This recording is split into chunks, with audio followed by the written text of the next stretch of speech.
Hey, this is Troy with Troy Shively Luxury Living, and I'm sharing with you today about prepping your home.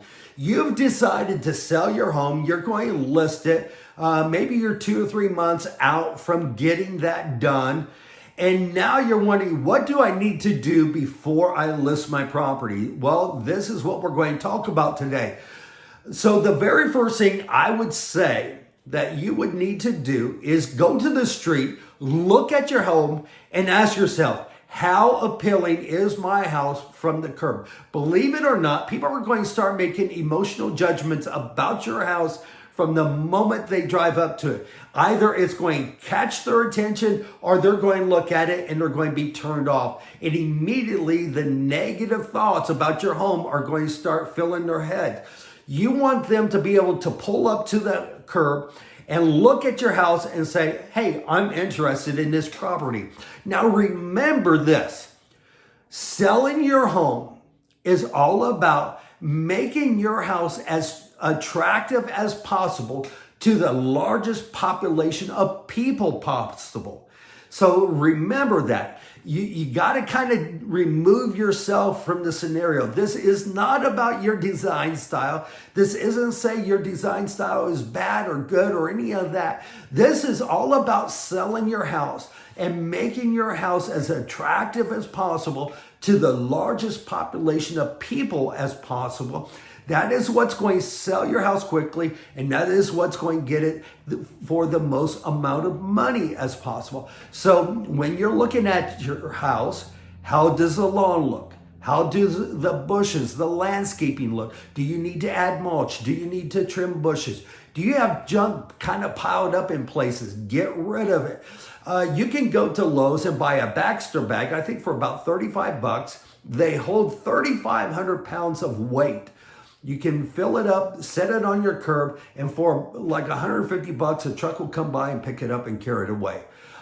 You can get rid of a lot of junk. Do you have an old play set that's kind of run down in the backyard? Listen, no one's going to want it.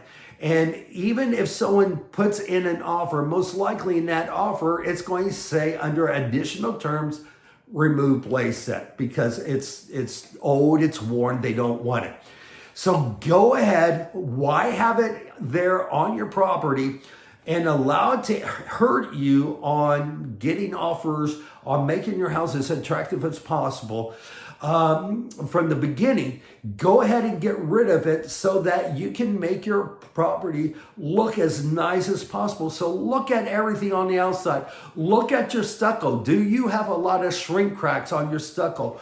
Well, maybe your house needs to be repainted. And when they repaint, make sure that the painters go and do all of the sealing of those shrink cracks. Listen, some of this stuff can actually hurt you when it comes to the inspections. So why not go ahead and make your house as attractive as possible and take care of these things before you list it, rather than having it come back and kick you in the head later. So once you go all around the outside of the house and you begin to look at it and you take care of all of these situations, then go to the inside.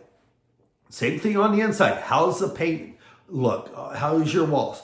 Do you have every bedroom a different color? Is one red, one purple, one blue? I've seen this. Listen, it may look good for your design style, but I am telling you, for the largest population of people out there, they are not going to like all of those rooms different colors. What I typically tell people is allow all of your trim to be bright white, all of your doors bright white, all of your closet doors bright white, and then paint the walls an off-white, just enough off that it allows the white trim to pop. So you don't want to go real dark at all. You're just looking to add a little bit of tint to the white so that it creates a contrast between the trim and the walls. That's it. Everything kind of an earth tone, neutral colors. That is what's going to grab the most number of people's attention. Remember, the number one thing people are looking for today when they look for a house is move-in ready. The last thing they want to do is have a house where they feel like they got to spend 4 to 6 weeks and remodeling to get everything done and ready the way they want it. Remember, this is not about what you want anymore. This is what the buyers want. They're the ones buying your house. So you gotta kind of place yourself not in your seat, but in the seat of the buyer and what they are going to be looking for. Once again, this is about selling your home as quickly as possible for the most amount of money as possible. That's the reason why you're looking for simplicity. You're looking for the ways of making your house look as attractive as possible to the largest number of people as possible. Do you have a lot of furniture? Is it too cluttered? Get rid of some of it. I've seen living rooms where they had a large couch and things of that nature. Then they had this huge coffee table in the middle, and it made the room really feel small. Listen, take that coffee table, put it in the garage. Take away maybe a chair or two. Make that room feel larger. If it looks tiny, the first thing buyers are going to come in and think is, oh, that's too small. I don't like that living space. I can't use that. Sometimes the reason people feel about things is because there's too much stuff in it. Once again, it may be good for you, but it's not going to be good for the majority of buyers. So remove all that clutter. Do you have a lot of knickknacks? Get rid of the knickknacks. Remember, you're moving already. All this stuff has to be boxed up no matter what. So go ahead and begin boxing it up. Before you ever do your photo shoot, before you list it or any of that, begin cleaning up all of this stuff, all this clutter. We're looking for simplicity. Keep the countertops as clean as possible with the most minimum amount of stuff on it as possible. You want a very clean look through the entirety of the house.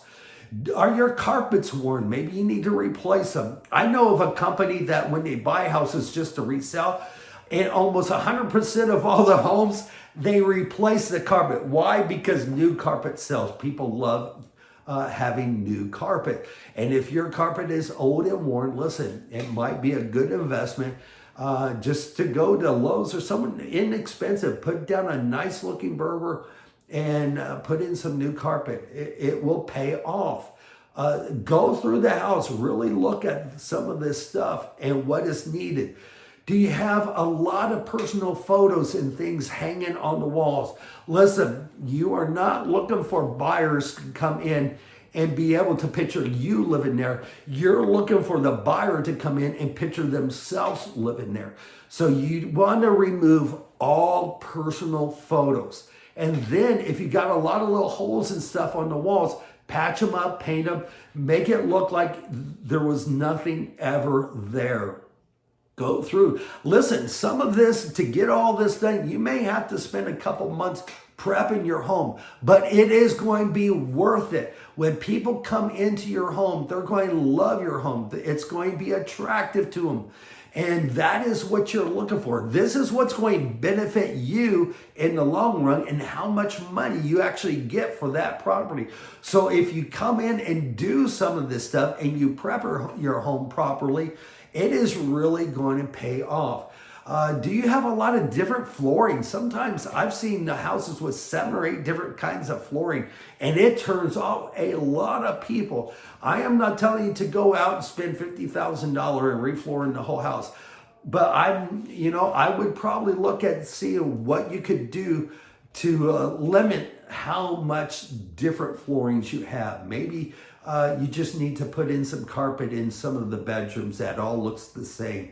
Bring a little bit more continuity to the home, because if you have 6, 7, 8 different kinds of flooring in the home, it is going to just turn off a lot of people. Now, once again, you may like it, but this isn't about personal taste. Remember, this is about making your house attractive to the largest number of people as possible so that your house sells quickly and for the most amount of money as possible. Go through your appliances. Make sure everything's functioning. If you have a dishwasher that doesn't work, you may want to think about replacing it. Listen, that kind of stuff is going to come up on an inspection. No matter what, you're not going to get around it. Are your air vents all dirty and nasty? Listen, clean them, put in new filters. When was the last time your AC was serviced? For about $150, most of the AC companies will come in and service your air conditioning unit. That's money well spent. And make sure you keep that receipt. Give it to your listing agent. Allow them to put it in MLS that, hey, look, the AC had just been serviced. That is very helpful in selling your property.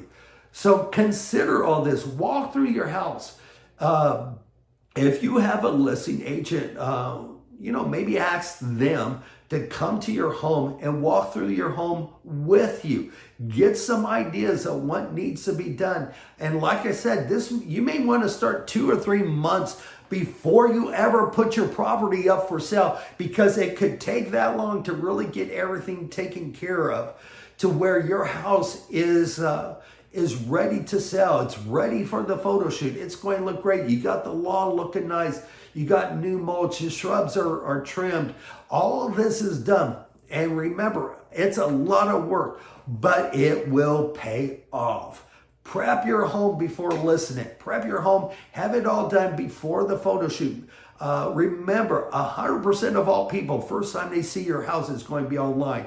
And you want to have your house look as good as possible because you're in competition, believe it or not, with every other house that's for sale in the market that's in your same price range. So hopefully, as always, we hope this helps. If you would, take a moment, hit that subscribe button. We appreciate it.